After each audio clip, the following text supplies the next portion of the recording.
ফেনী শহরের মুক্তবাজারে জুলাই শহীদ স্মৃতিস্তম্ভে দুর্বৃত্তরা আগুন দিয়েছে। রোববার ভোরে আগুন দেওয়ার সেই ভিডিও সামাজিক যোগাযোগ মাধ্যমে ছড়িয়ে পড়ে। ফুটেজে দেখা যায় মুখোশধারী কয়েকজন কেরোসিন ঢেলে স্মৃতিস্তম্ভে আগুন লাগিয়ে দ্রুত পালিয়ে যায়।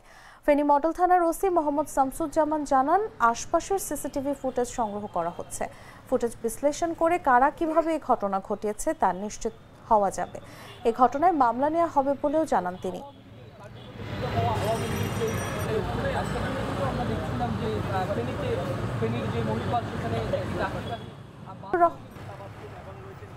আহত জুলাই যোদ্ধা নাহিদুর রহমান বলেন, শহীদদের অসম্মান করতে পরিকল্পিতভাবে আগুন দেওয়া হয়েছে।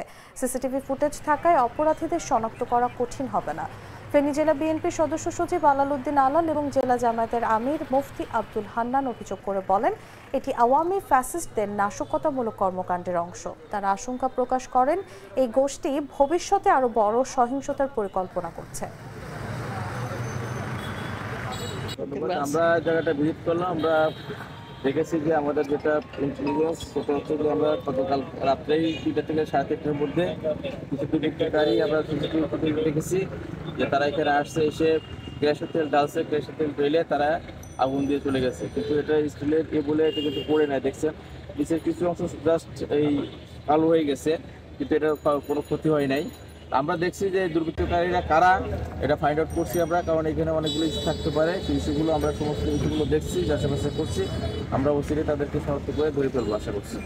অবশ্যই আমরা আইনগত ব্যবস্থা নেব। এই ঘটনা অবশ্যই মামলা হবে এবং মামলা পরিপ্রেক্ষিতে যে সমস্ত দুষ্কৃতকারীরা এই ঘটনাটা ঘটিয়েছে তাদের আমরা আইনের আওতায় শক্ত ব্যবস্থাপনা এবং শক্ত ব্যবস্থা গ্রহণ করতে পারি।